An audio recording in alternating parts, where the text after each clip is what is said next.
right here. There we go. So, okay, in my description I wrote, is he a modern-day P.T. Barnum? Are you offended by that? Not at all. Okay. Are you? No. Okay. He was far more successful. That right there is Steve Gadlin. He is a serial entrepreneur, a fascinatingly interesting guy. We're going to get to his resume and what he's up to now in just a few. It's Carcon Carne. We're sitting on a lake just west of Wells. We got food from one of your favorite places. Pierogi heaven. Pierogi heaven. It was heavenly. It was. An oddly defined heaven, but heavenly nonetheless. But we've got just a bag of really delicious smelling pierogi. You've got your cutlery ready to go. Yes. But before we eat, Steve Gadlin, before we eat, oh my gosh. Before we begin our Carcon Carne journey, Yeah. I do want to mention this episode is sponsored by CNH Financial Services. Business owners, are you tired of your hard-earned profits going toward paying expensive fees every time your customer pays with a credit or debit card? I did have this printed out, but then I forgot the printout. Oh, no. Yeah, so my handwriting is awful. But that said, CNH Financial Services, they have this solution. It's the fastest growing financial services company in Illinois, as recognized by Inc. magazine. Their patented technology allows you to eliminate 100% of the fees. CNH will also upgrade your business to the industry's leading point-of-sale system at no cost. No cost. Visit freeprocessingnow.com or 855-600-2437, extension 999. This show is also sponsored tonight by Challengers Comics. You seem like a guy who would read comic books. You know, I never got into them, but I do seem like a guy who would read comics. You fit, if there's a type, you fit the type. Probably. Challengers Comics previously only had one location on Western Avenue. They invite you to the grand opening of location number 2, Challengers Blue. It'll be at 750 North Franklin. That'll be Suite 103 right there in River North off Chicago Avenue. Challengers Blue opening the day after Thanksgiving, or as I've come to know it, the day after my birthday this year. Ooh. Yeah. When is your birthday? Thanksgiving. But what day is that? November 28th. My wife's birthday is November 26th. So we do we're that once in a while Sagittariuses. too. Oh, I guess, yeah. We're centaurs, which is pretty badass. Are you ready to eat food and talk? Yeah, heck yeah. All right. So as we divvy up our food here, I got 6 pierogi. Yeah. You got pierogi and an Italian or not Polish sausage. Polish sausage, yeah. I should have ordered before you because then you would have known about the sausage and maybe you would have ordered one too. I'm guessing I'm the tinier one. What do you think? Yeah, that's just pierogi in a box. This Smells amazing. Pierogi and sausage. Oh my goodness. And you did or didn't want cutlery? No, thank you. Would you like cutlery? I would like cutlery. And you're eating on your laptop case. Yeah, you know. Seems adventurous. Seems risky, really. No. Are you warm? I'm good. I'm not cold. That's all I care about. So here's the thing. I went to get my flu shot yesterday. All day today, I felt warm, fuzzy, and achy. Yeah, that's a... So you don't actually get the flu from the flu shot, but you get the symptoms. You get something, you know. It definitely, you feel achy and kind of shivery. And this weather probably is not helping. Like, I would blow a drifter to take a nap right now. I'm just... Well, you know what I'm you're saying. in the right spot for it. You know what I'm talking about. Yeah, I do. All right, let's dig into this, and then we'll learn all about Steve Gadlin. Oh, look at this. So I got meat and spinach, and then potato and cheddar from Pierogi Heaven. I only do potato and cheddar because that's like Mrs. T's. That's what I know. See, I don't eat pierogi all that often, which is to say, like, never. Well, Mrs. T's is like the McDonald's of pierogies. Here, can you hold up that sausage? Oh, yeah. That looks glorious. Hold on. Sorry, I asked you to do something. Ooh, look at that. You're not messing around. It's delicious. All right, so I asked you if you consider yourself a modern-day P.T. Barnum. Yeah. To explain, your entrepreneurial efforts have been bizarre, and I think they've tested your credibility, and they've tested what the public is willing to spend money on. Sure, for sure. You first came to my attention when you did I Want to Draw a Cat for You, where you did crude stick figure drawings of cats and sold them for $10 a pop. Mm-hmm. That got you a spot on Shark Tank, and Mark Cuban invested in I Want to Draw a Cat for You. I'm not making this up. This actually happened if you're new to the world of Steve Gadlin. Mark Cuban invested in Steve Gadlin. Then after that, was it the Raccoon Penis Bones? No, actually right after that was the 2 Film t-shirt, which was a t-shirt that you could put 2 film names on. You got to pick the films. I forgot about that. And it was for people who wanted to show that they liked more than one film, and it didn't sell very well, unfortunately. In hindsight, though, kind of brilliant. You know, every time I tell the story, some people are like, "Oh my God, I would totally buy that," but everyone had a chance to buy that, and no one bought it. So, I don't know. I think there was probably a better context for a shirt with 2 films on it, but I didn't tap into it. All right, so then after that, was it Star Makers or was it Penis Bones? A lot of the stuff overlapped. I think Star Makers probably chronologically was next, and that was a talent showcase on cable access, and then we also syndicated it in a bunch of cities for a year, where we just advertised on Craigslist, "Hey, do you have talent? Come be on TV." And this was total cable access. This was fascinating characters. We'd go into Skokie Cable Access Studio for the first season because we knew a guy who worked there, and he just let us use the studio and the outdated equipment, and it was great. I mean, it looked like something out of 1978. Yeah, basically. Intentionally, I'm guessing. Mm-hmm. Okay. Any napkins? Nah. These are delicious. Yeah, thanks, man.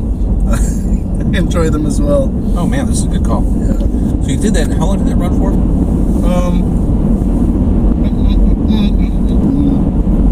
Star Makers ran for 3 seasons. First at the Skokie Cable Access place, then we did it for a year at the Tribeca Flashpoint Academy Studio, and then most recently we were in Chicago Cable Access Network.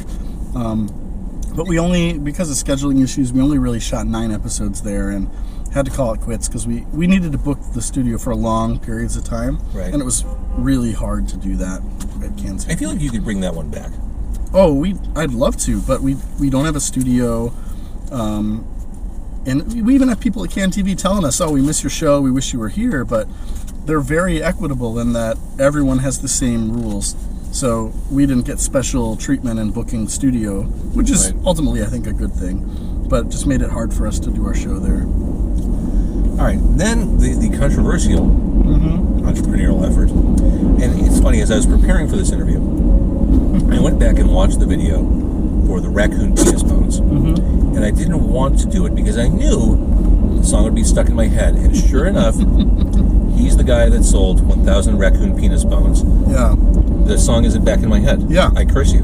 That's one way I try to hook an audience. But this is the one where I thought, okay, Steve Gadlin's lost it. This is this is so beyond the pale. This is so fucked. What is? Yeah, there were even some nice articles at the time that said former Shark Tank contestant pivoting to Raccoon Penis Bones.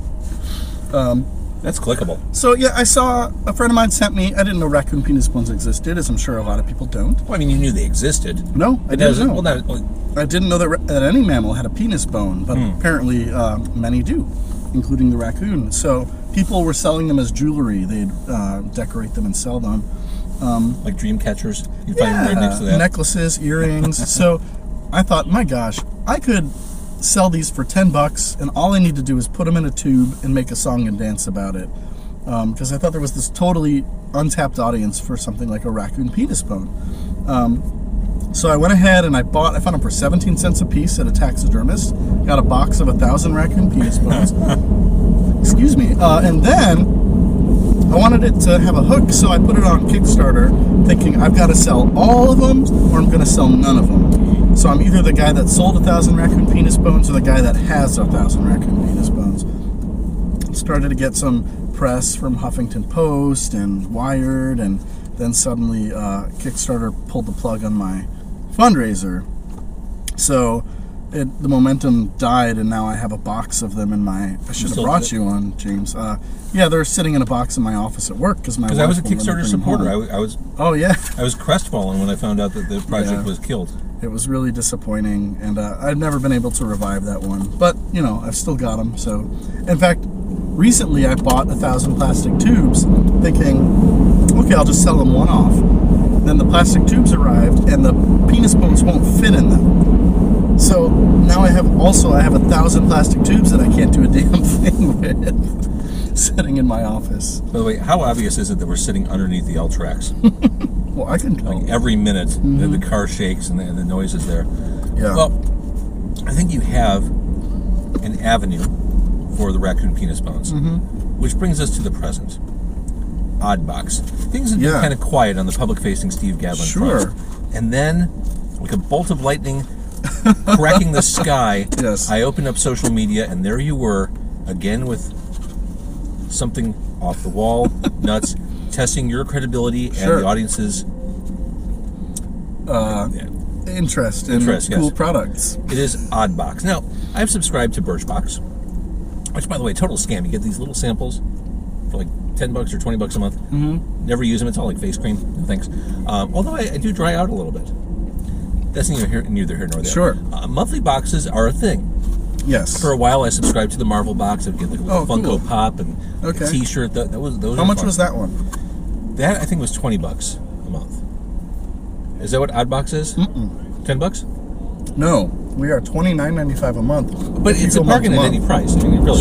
Sure, of course. But if you subscribe in larger periods, then you can get it down to like $25 a box.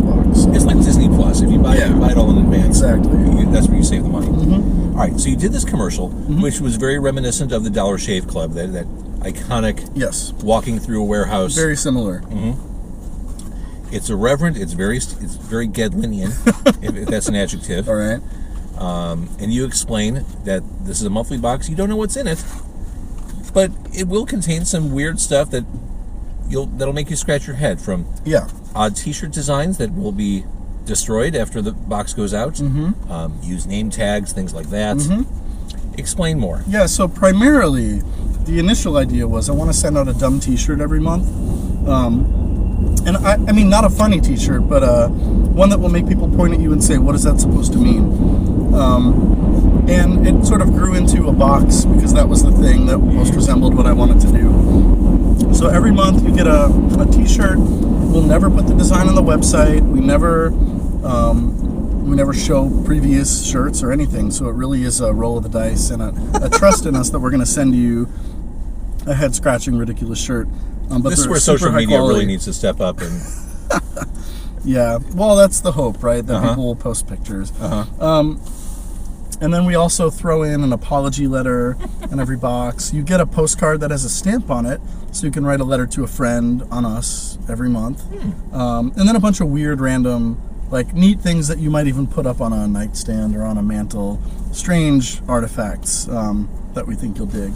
And excuse me, we do say that we scribble out over the design as soon as we send out the shirt. So the idea being, if you're not a subscriber for month one, you'll never have a chance to get that shirt. You might never even know what it is.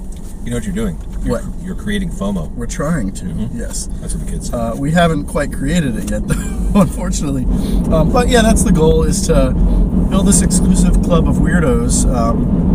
And our motto is... And they're out there. Yeah, they're there. We say you're destined to experience most things bewildered and alone, and that really drives everything that goes in the box as a way to express our aloneness in the world and our inability to communicate with each other on a real level. So, or it's a stupid T-shirt and some stupid junk, whichever way you want to read it. Without giving me numbers, because I know you wouldn't do that. I wouldn't presume you would. What's the response been? Are people subscribing? Yeah, for sure. We have a lot of people who subscribed. We've already prepaid for a full year subscription too. So I had a number in my head that I wanted to hit for the first month, and we definitely hit that number. My fear is, that's awesome. I don't know how a subscription service works. I've never really done one. It will be, for all I know, after we ship the first box, we'll get 50% turnover, and people will unsubscribe right away. And I don't know how to manage that or plan for it. Every day I'm still getting several orders for stick figure cat drawings, and I'm just wishing these people would take interest in this other project. But it's not easy to convert them. So we'll see. This is, as all entrepreneurial efforts with me, a real adventure, diving headfirst into an area that I don't know much about. And just Which is what I love about you. I mean, that's... Well, it's not what my wife and kids love about me, unfortunately. So is the plan right now just like turning your basement into the warehouse, the assembly line? line? Yeah, we have, I shouldn't say this because it's probably illegal, but my 9-year-old son, I told him, hey, here are the boxes. I'll give you $0.25 for each one you fold. And I showed him how to fold the boxes. And I assumed he'd do 10. I went to a music lesson and came back, and he had folded 100 boxes stacked on this table. So I owed him $25, which probably business-wise is not cost-effective long-term, but I was really proud of the guy. So this is good old Chicago, the jungle, child labor. Oh yeah. That's what we're tapping into. It was funny. I was looking at one of your posts on social media. Mm-hmm. Some of the responses, the people who really go literal with what you're offering. Yeah. They're just outraged and incensed that you would offer a box of just goofy shit you don't need. Mm-hmm. Like, no thanks, I don't need to spend my money on this. Like, right. You kind of need to get the joke there. It's amazing how literal. Well, yeah, we get the same response, I get the same response with the stick figure cat drawings, where I still get emails from people saying, how dare you charge $10 for something my 2-year-old could do. Where I think all they're not missing a lot. They're just missing that what's being sold is an experience and a story more than a product. And with Oddbox, I think that's a big piece of it too. We're selling you this exclusivity, this club of you are one of X amount of people who have this shirt, and now no one can ever get this shirt ever again. So if they see it on you and ask about it, it's already too late for them to be a part of it. That kind of, I think that's fun. I don't know anything else out there like that right now. And I should mention oddboxthebox.com. Mm-hmm. That's right, because there apparently is already an Oddbox. Seems like a URL that would go pretty quick on GoDaddy. Mm-hmm. And there is, in the UK, oddbox.co.uk. It's one of those ugly vegetable services. So, oh, no. But fortunately, we got a trademark going in the US, so I think we're safe. We just got to get some Google ranking. And because right now they're eating us alive. So, where did the inspiration come from? Were you like a Birchbox subscriber, or did you come at it from the other way? Like, I want to come up with something that's really messed up. No.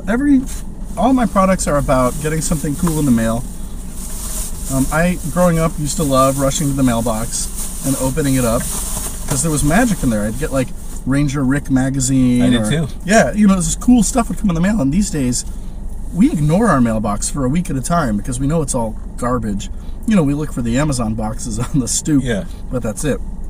So this was about what's something that people can get an instant endorphin rush when that thing shows up at their house. It's this really cool, bright, colorful box that is, we spent a lot of money on the box. Our margins are super thin right now because we wanted it to look exciting.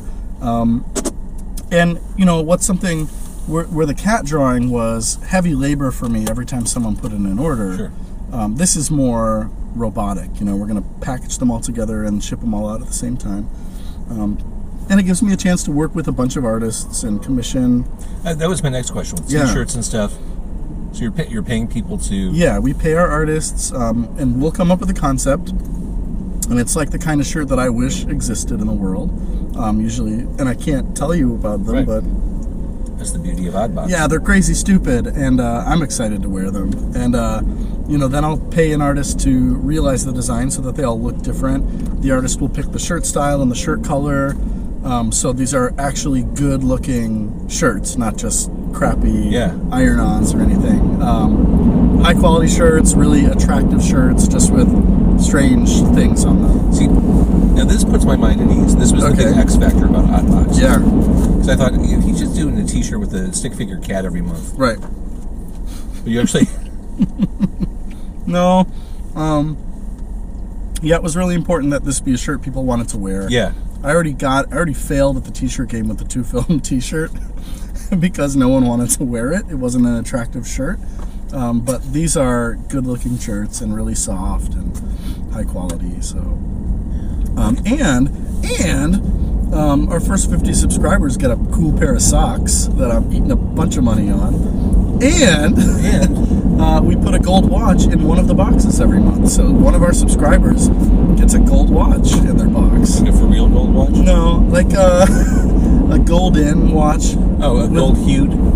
It might be real diamonds, though. I don't know. They're like $13 on Amazon. Oh, they're definitely real diamonds. Yeah, probably real diamonds. But it comes in like a cool little satiny pouch, and there's a tool to make it longer and shorter. So, how exciting will it be to get what a thrill! A surprise gold watch in your Oddbox?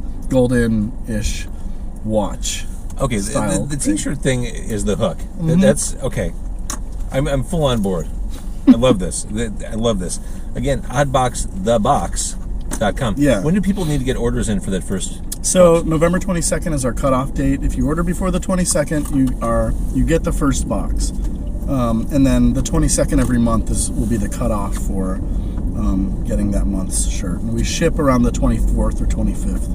Now, if someone wants to gift this, yeah, the holidays, I mean, the timing's there. Yeah, oh yeah, you can do that. And there's a gift option. You can put in a little gift message, and we print the gift message out. And I'd say this looks really cool under the tree. You know, you don't even have to wrap it. It's in a super colorful box. And, I don't know, it's a cool mystery every month. Like, oh, what is this stupid shirt going to be? Is this one safe for work? And, you know, sometimes yeah, sometimes no.